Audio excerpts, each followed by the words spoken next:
নমস্কাৰ অৱশেষত পৃথিৱীয়ে আজিৰ দিনটোতে আশা কৰি থকা ভাল খবৰটো পালে ৰাছিয়াত কোভিডৰ ভ্যাকচিন চূড়ান্ত হ'ল আৰু ৰাছিয়াৰ ৰাষ্ট্ৰপ্ৰধান পুটিনৰ দুয়োগৰাকী জীয়ৰীক প্ৰথমবাৰৰ কাৰণে ভ্যাকচিন প্ৰয়োগ কৰা হৈছে আৰু লাহে লাহে বিশ্বৰ বজাৰত সুলভ হৈ পৰিব ৰাছিয়ান ভ্যাকচিন আৰু ভাৰততো উৎপাদন হ'ব অক্সফৰ্ডৰ অধীনত চলি থকা গৱেষণাৰ ভ্যাকচিন গতিকে ভ্যাকচিন আৰু বেছি দূৰত নাই ভ্যাকচিন দূৰত নাই যদিও কোভিড পৰিস্থিতিৰ কেতিয়া উপশম হ'ব কোনেও নাজানে কিন্তু এনে পৰিস্থিতিত স্কুল কলেজ কেতিয়া খুলিব তাক লৈ পৃথিৱীৰ প্ৰতিজন অভিভাৱক উদ্বিগ্ন ভাৰত আৰু অসমৰ অভিভাৱকো ইয়াৰ ব্যতিক্ৰম নহয় আপোনাৰ ঘৰত থকা প্ৰত্যেকটো ল'ৰা ছোৱালীৰ স্কুল কলেজৰ চিন্তাত আপুনি নিশ্চয় ভাৰাক্ৰান্ত কাৰণ সিহঁতি যোৱা 6 মাহ ধৰি ঘৰতে বহি আছে কোনোবাই অনলাইন ক্লাছ কৰিছে কিন্তু কোভিড পৰিস্থিতিৰ উপশম নোহোৱা পৰ্যন্ত কেনেকুৱা পৰিৱেশ হ'ব এই কথা কোনেও নাজানে বহুতে ভাবিছে যে কৰোনা হয়তো পৃথিৱীৰ পৰা নাযাবও পাৰে হয় কথাটো সঁচা টেক্সাছ বিশ্ববিদ্যালয়ৰ এই কৰোনা গৱেষক তেওঁ কৰোনাৰ ওপৰতে গৱেষণা কৰি আছে চিৰদিন এই কৰোনা গৱেষক বিনীত মেনাচেৰি নামৰ ভদ্ৰলোকে তেখেতে এখন শেহতীয়া পেপাৰত লিখিছে যে কৰোনা পৃথিৱীৰ পৰা সম্পূৰ্ণৰূপে নিৰ্মূল নহবও পাৰে কাৰণ কৰোনা পৃথিৱীত কৰোনা নহয় আনবোৰ ভাইৰাছও সম্পূৰ্ণৰূপে নিৰ্মূল কৰিব পৰা হোৱা নাই বৰ আই স্মল পক্স একমাত্ৰ ব্যতিক্ৰম যি সম্পূৰ্ণভাৱে পৃথিৱীৰ পৰা নাইকিয়া হৈ গৈছে কিন্তু কৰোনা ভাইৰাছ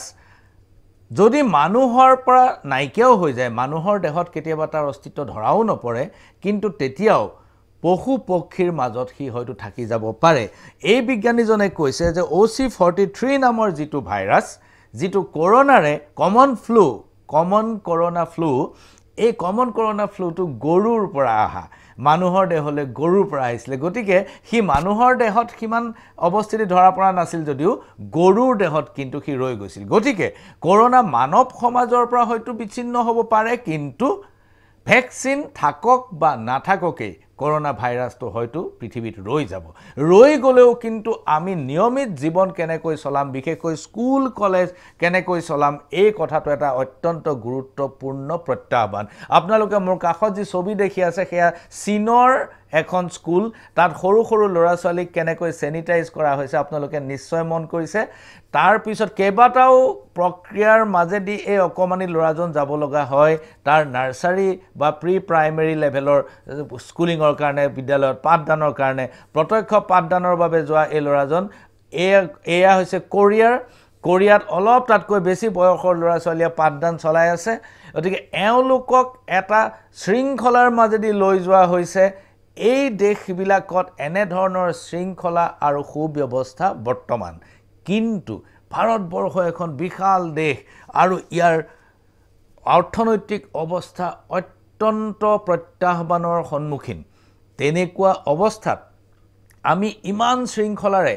হয়তো খুব ধনী স্কুলবিলাক চলাব পাৰিম যিবিলাকৰ ফিজ খুব বেছি যিবিলাকৰ অভিভাৱকসকলৰ যথেষ্ট ধন টকা পইচা আছে তেওঁলোকৰ ৱাৰ্ডছক তেওঁলোকৰ ল'ৰা ছোৱালীক এনে ধৰণৰ স্যানিটাইজেশ্যন প্ৰক্ৰিয়াৰ মাজেদি হয়তো স্কুল কৰিবলৈ আগবঢ়াই দিব কিন্তু আৰু এনে অৱস্থাত যদি এনে ধৰণৰ স্যানিটাইজেশ্যন প্ৰক্ৰিয়া 100% নিশ্চিত কৰা হয় তেনেহলে কৰোনা ভাইৰাছৰ সংক্ৰমণৰ আশংকাটো খুব কম আৰু যেটো চীনত আমি দেখিবলৈ পাইছো দক্ষিণ কোৰিয়াটো আমি দেখিবলৈ পাইছো কিন্তু আমেৰিকা এই ক্ষেত্ৰত অলপ ব্যতিক্ৰম হৈ গল মই আমেৰিকাৰ এখন ছবি চাওঁ আমেৰিকাটো স্কুল কলেজ খুলি দিছিল আমেৰিকাৰ স্কুল খুলি দিলে তেওঁলোকে বহুত বেছি সামাজিক দূৰত্ব ৰক্ষা কৰি তেওঁলোকে স্কুলিং কৰিছে আপোনালোকে দেখিছে একোজন ছাত্ৰ ক্লাছ শ্ৰেণী কোঠাত প্ৰৱেশ কৰিবৰ কাৰণে বহুত তেওঁলোকৰ মাজত ব্যৱধান বহুত বেছি আছে তেওঁলোকে এখন চকী মেজত এজন ছাত্ৰ দুফালে দুকোণত বহিছে এনেকুৱা অৱস্থা শৃংখলা ৰক্ষা কৰিও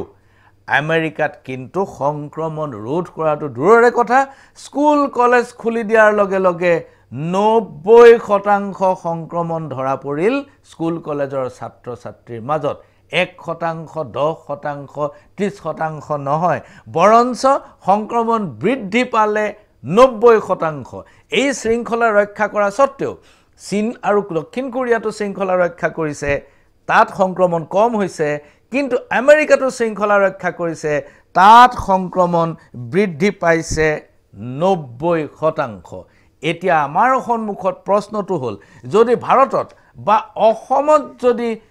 স্কুল কলেজ পুনৰ খুলি দিয়া হয়, তেনেহ'লে ন্যূনতম শৃংখলা ৰক্ষা কৰি যদি আমি চলো, তেনেহ'লে সংক্ৰমণ আমি কমাব পাৰিম নোৱাৰিম, সংক্ৰমণৰ প্ৰত্যাহ্বান আমি গ্ৰহণ কৰিব পাৰিম নোৱাৰিম। আমাৰ সন্মুখত এনেকুৱা এটা catch-22 চিটুৱেশ্যন, আমি স্কুল নুখুলিলেও নহয় আৰু খুলিলেও আমাৰ সন্মুখত যি প্ৰত্যাহ্বান, সেই প্ৰত্যাহ্বানৰ মোকাবিলা আমি কৰিব পাৰিম নোৱাৰিম, এইটো আমাৰ কাৰণে এটা দুদুল্যমানতা। আৰু এই দুদুল্যমানতাত কেৱল আপুনি বা মই ভুগিছোঁ সেইটো নহয়, বৰঞ্চ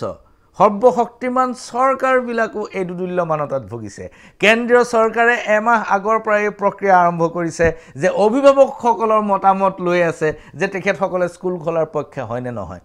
অসম চৰকাৰেও নিৰ্দিষ্ট তাৰিখ ঘোষণা কৰিছে যে ইমান তাৰিখলৈকে অভিভাৱকৰ মতামত লোৱা হ'ব। এতিয়া অভিভাৱকসকলৰ মতামতৰ ওপৰত ভিত্তি কৰি অসম চৰকাৰে শিক্ষা বিভাগে পৰিকল্পনা কৰিব স্কুল কলেজ পুনৰ খোলাৰ বিষয়ে।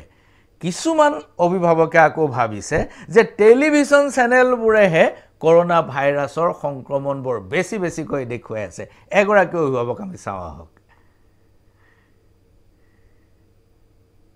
তথাপি জীয়াই থাক আৰু আলু পিঁয়াজ দালি লৈ খাই তেনেকৈ জীয়াই থাক। নিউজ চালে মোৰ গাতে ক'ভিড হোৱা যেন লাগে, সঁচাকৈ কৈছোঁ। নিউজটো চাই দিলে যেন গাটো জ্বৰ লাগে, কিবা মোৰে হৈছে নেকি বাৰু। আকৌ এবাৰ দেখুৱাওক এইখন ছবি। তথাপি জীয়াই থাক, মানে কেনেবাকৈ জীয়াই থাক আৰু আলু পিঁয়াজ দালি লৈ খাই তেনেকৈ জীয়াই থাক। নিউজ চালে মোৰ গাতে ক'ভিড হোৱা যেন লাগে, সঁচাকৈ কৈছোঁ। নিউজটো চাই দিলে যেন গাটো জ্বৰ লাগে, কিবা মোৰে হৈছে নেকি বাৰু। সেয়া আছিল এগৰাকী ব্যৱসায়ী ভদ্ৰমহিলা। তেখেতে কৈছে যে টেলিভিছনৰ নিউজ চালেই নিজৰ গাটোত জ্বৰ ভাৱ হয়, কিবা মোৰেই হৈছে নেকি, এনেকুৱা এটা ধৰণৰ ধাৰণা হয়। এনেসকল অভিভাৱকে নিশ্চয় এই কথাটো সন্দেহ কৰে কিজানি আমাৰ দৰে টেলিভিছনৰ এংকৰবিলাকেই ক'ভিড বেছি কৰি আছে, আচলতে বাস্তৱত সিমানখিনি সত্য নহয়। এনেকুৱা ধৰণৰ কিছুমান বিচিত্ৰ সন্দেহ মানুহৰ মনত বিদ্যমান। এই কথা মই কেতিয়াও অস্বীকাৰ নকৰোঁ, এইবোৰ সন্দেহ খুব স্বাভাৱিক কথা, সাধাৰণতে হ'বই। কিন্তু এতিয়া স্কুল খোলা আৰু স্কুল নোখোলা এই দুয়োটা পক্ষত অভিভাৱকসকল দুটা ভাগত বিভক্ত। স্কুল খোলাৰ সপক্ষে যিবোৰ যুক্তি, যিসকলে স্কুল খোলাটো বিচাৰিছে, তেওঁলোকে কি কয়? তেওঁলোকে কয় যে শ্ৰেণী কোঠাৰ শিক্ষাৰ কোনো নিৰ্ভৰযোগ্য বিকল্প নাই। শ্ৰেণী কোঠাৰ শিক্ষাৰ কোনো নিৰ্ভৰযোগ্য বিকল্প নাই, কাৰণ শ্ৰেণী কোঠাৰ শিক্ষাত শিক্ষকে বোৰ্ডত যেনেকৈ বুজায় অথবা চকুত হৈ শিক্ষকৰ চকুত হৈ যেতিয়া কথা কয় বা পাঠ্যক্ৰমত নিজৰ কিতাপ লৈ বহে, যেটো অনলাইন ক্লাছত সেইটো কেতিয়াও সম্ভৱ নহয়। এতিয়া অনলাইন ক্লাছ ভাৰতবৰ্ষত চলিছে, যোৱা 2-3 মাহ ধৰি চলি আছে, কিন্তু ভাৰতবৰ্ষৰ 90% শিক্ষাৰ্থী অনলাইন ক্লাছৰ সুবিধাৰ পৰা বঞ্চিত। ইয়াৰ কাৰণ হ'ল সকলোৰে ঘৰত লেপটপ নাই আৰু সকলোৰে ঘৰত ডাঙৰ টেব নাই। এতিয়া লেপটপ আৰু টেবৰ অভাৱত ছাত্ৰ ছাত্ৰীসকলে স্মাৰ্টফোনৰ সহায় ল'ব লগা হৈছে। এতিয়া যেতিয়া স্মাৰ্টফোনৰ সহায় ল'ব, এঘৰত এটা স্মাৰ্টফোন থাকিব বা খুব বেছি 2টা স্মাৰ্টফোন থাকিব। অভিভাৱকে যদি এটা ব্যৱহাৰ কৰে, 2জন যদি শিক্ষাৰ্থী থাকে, তেনেহ'লে তেওঁলোকৰ একে সময়তে 2জনে অনলাইন ক্লাছত স্মাৰ্টফোনো ল'ব নোৱাৰিব। আৰু দীৰ্ঘ সময় ধৰি যেতিয়া স্মাৰ্টফোনত মানুহে জুপি থাকিব, তেতিয়া তেওঁৰ স্বাস্থ্যৰ ওপৰত হেঁচা পৰিব, চকুৰ ওপৰত হেঁচা পৰিব। স্মাৰ্টফোনত কেৱল যে শিক্ষা গ্ৰহণেই কৰি আছে তেনেকুৱা কথাও নাই, কাৰণ স্মাৰ্টফোনত ইউটিউব, হোৱাটছআপ আৰু বিচিত্ৰ ধৰণৰ ইলেক্ট্ৰনিক প্লেটফৰ্ম আছে, যিবিলাকত তেওঁলোকে শিক্ষাৰ উপৰি আন দিশলৈ ঢাল খোৱাৰ এটা আশংকা থাকে, প্ৰৱণতা নিশ্চয় থাকিব। সকলো উঠি অহা বয়স সন্ধিৰ সময়ৰ ল'ৰা ছোৱালী, গতিকে অন্য বস্তু চোৱাৰ সেই চাঞ্চল্য নিশ্চয় থাকিব মনত।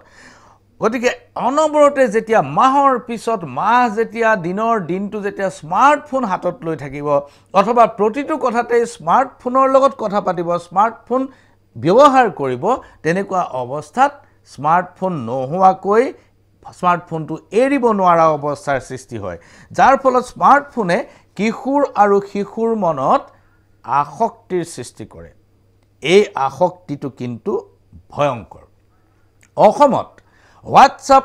ব্যৱস্থাৰ জৰিয়তে অথবা হোৱাটছআপত ভিডিঅ' পঠোৱাৰ জৰিয়তে অনলাইন শিক্ষা লৈ থকা হৈছে অনলাইন শিক্ষাৰ নামত আমাৰ ইয়াত হৈছে শিক্ষকে হোৱাটছআপত ভিডিঅ' পঠাই দিয়ে অথবা হোৱাটছআপত কিছুমান নোটছ পঠাই দিয়ে এই হোৱাটছআপত যেতিয়া নোটছ পঠাই দিয়ে সেই নোটছখিনি টুকি ল'ৰা ছোৱালী থৈ দিয়ে তাৰ বাহিৰে সেই নোটছখিনি লৈ আন কাৰোবাক সোধাৰ বা এনে অন্য ধৰণে আলোচনা কৰাৰ কোনো অৱকাশ নাথাকে যাৰ ফলত তেওঁলোকে ভালদৰে কথাটো শিকি নুঠে আনহাতে অভিভাৱকসকলে দৈনিক 1 GB 2 GB বা 3 GBৰ যে ডেটা এই ডেটাৰ যোগান ধৰাটো এটা অত্যন্ত খৰচী কথা মই জানো মোলৈ বহুত ফোন আহিছে কলেজৰ শিক্ষকে মোলৈ ফোন কৰিছে যে আমাৰ কলেজৰ বহু অভিভাৱকে ইমানখিনি ডাটা নিয়মিতভাৱে ছাত্ৰ ছাত্ৰীসকলক মোবাইলত ভৰাই থাকিব নোৱাৰে এইটো এটা অত্যন্ত খৰচী কাৰবাৰ দ্বিতীয়তে অসমৰ নিচিনা এখন ৰাজ্যত মোবাইল নেটৱৰ্ক বহুতত নাই য'ত ছাত্ৰ ছাত্ৰীসকলে অনলাইন ক্লাছ কৰোঁ বুলি ভাবিলেও কেৱল মাত্ৰ নেটৱৰ্কৰ অভাৱতে এই অনলাইন ক্লাছৰ পৰা বঞ্চিত হয়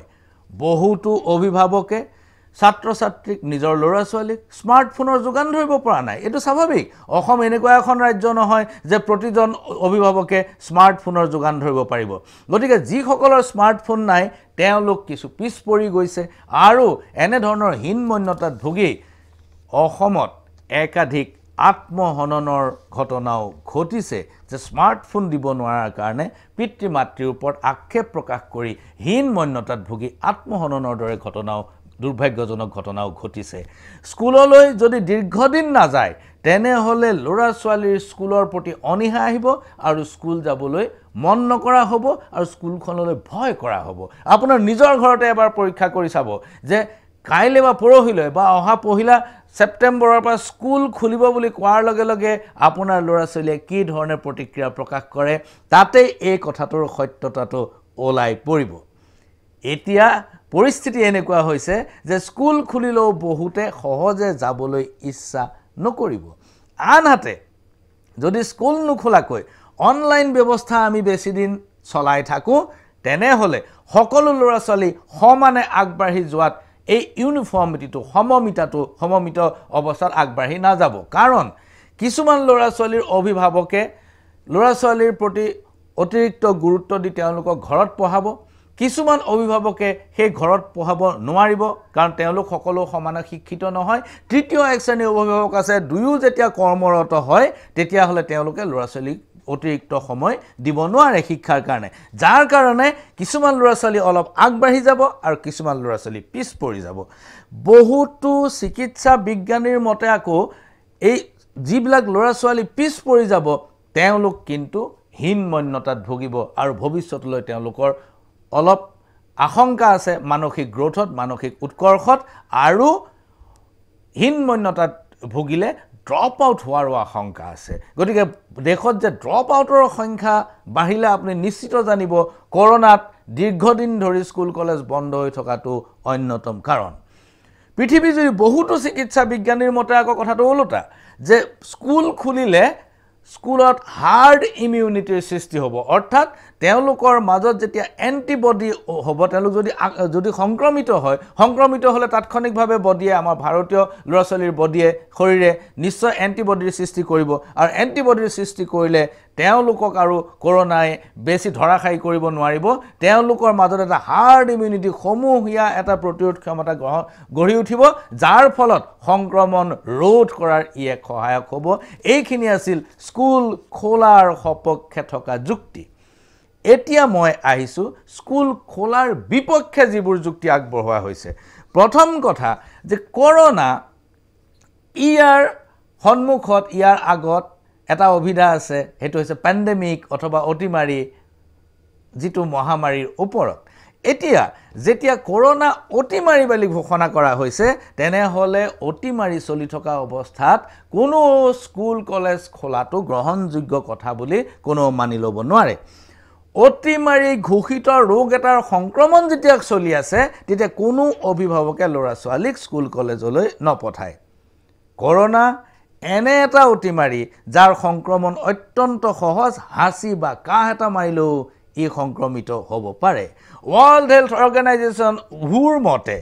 ভাইৰাছবিধ কৰোনা ভাইৰাছ 8 ঘণ্টা পৰ্যন্ত বতাহত জীয়াই থাকিব পাৰে এইটো এটা অত্যন্ত ভয়ংকৰ খবৰ এতিয়া শ্ৰেণীকোঠা যদি আৰম্ভ কৰিব খুজিছে চৰকাৰে বহুতৰ লগত কথা পাতিছে পৰামৰ্শ দিছে যে শিক্ষক আৰু ছাত্ৰ সকলো যেতিয়া নিগেটিভ এইসকলে পৰীক্ষিত যিসকল তেওঁলোক পৰীক্ষাৰ পিছত যিসকলৰ নিগেটিভ আহিছে এই নিগেটিভ সকলে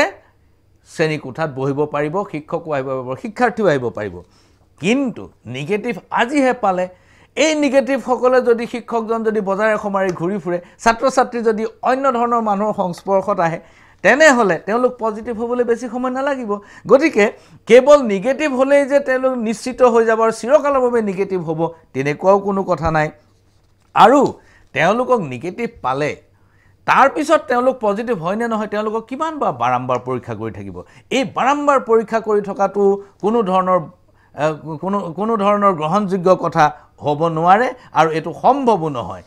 আনহাতে মুকলি ঠাইত পাঠদান আজিৰ তাৰিখত একেবাৰে অসম্ভৱ অসমত এনেকুৱা কোনো মুকলি ঠাই নাই য'ত আমাৰ কণমানি শিশুৱে বা তাতকৈ ডাঙৰ ল'ৰা ছোৱালীও বতাহ পায় মুকলি বতাহ লৈ পাঠদান কৰিব পাৰে কাৰণ তীব্ৰ ৰ'দত আৰু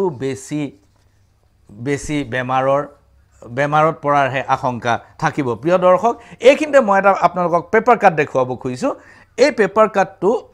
ই আনিছে এটা অত্যন্ত ভাল খবৰ এইটো অসমৰ এটা ষ্টাডি অসম পুলিচ প্ৰতিশ্ৰুতি পেলিয়েটিভ কেয়াৰ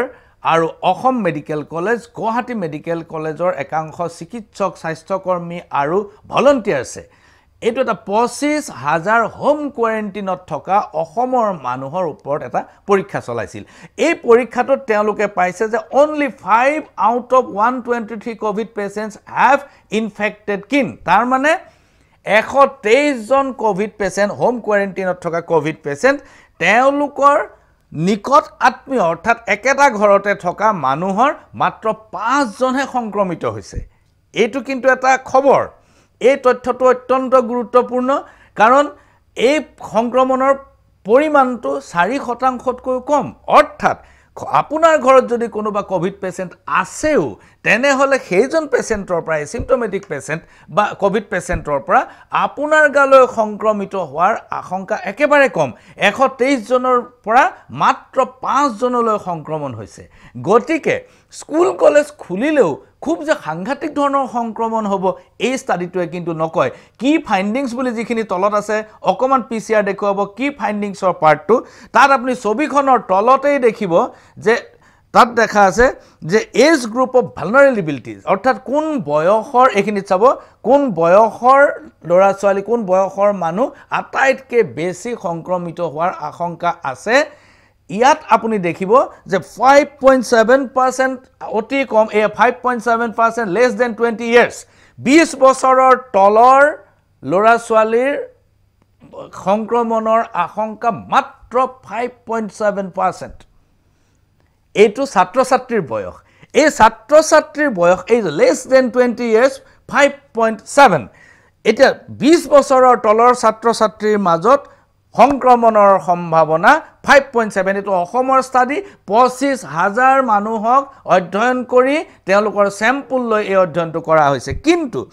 21 পৰা 30 বছৰৰ ভিতৰত ভালনাৰেবিলিটি ৰেট 35.7 35.7% আৰু 31 পৰা 40 বছৰৰ ভিতৰত 26.6% এইটো এটা অত্যন্ত গুৰুত্বপূৰ্ণ তথ্য প্ৰথম কথা কোভিড একেবাৰে সম্পূৰ্ণ নিৰ্মূল নহয় দ্বিতীয় কথা ভ্যাকসিন থাকিল বা নাথাকিল এদিন নহয় এদিন স্কুল কলেজ খুলিবই লাগিব ভ্যাকসিন থাকিল বা নাথাকিল এদিন নহয় এদিন আমি সামাজিকভাৱে মিলিত হ'বই লাগিব স্বাভাৱিকভাৱে জীৱন যাপন কৰিবই লাগিব চীনত ইমানবোৰ শৃংখলা ৰক্ষা কৰি কোভিডৰ সংক্ৰমণ ৰোধ কৰা হৈছে আমেৰিকাত একে ধৰণৰ তাতকৈ বেছি শৃংখলা ৰক্ষা কৰি কোভিডৰ সংক্ৰমণ বৃদ্ধিয়ে পাইছে ৰোধ কৰাটো দূৰৰে কথা 90% এতিয়ালৈকে বৃদ্ধি পাইছে স্কুল খোলাৰ লগে লগে অসমত যিটো ষ্টাডি হৈছে 25,000 মানুহৰ ভিতৰত যিটো অধ্যয়ন হৈছে সেই অধ্যয়নৰ পৰা দেখা গৈছে যে 126 জন লোক কোভিড পেশেন্ট তেওঁলোক নিজৰ ঘৰে ঘৰে আছিল মাত্ৰ 5 জন লোকলৈ তেওঁলোকে সংক্ৰমণ বিয়পাইছে আৰু 20 বছৰ বয়সৰ তলৰ ছাত্ৰ ছাত্ৰীৰ কোভিডত আক্ৰান্ত হোৱাৰ আশংকা 5.7%। আজিলৈ এইখিনি খবৰেৰে সামৰিছো সাৰাংশ পুনৰ একে সময়তে লগ পোৱাৰ প্ৰতিশ্ৰুতিৰে নমস্কাৰ।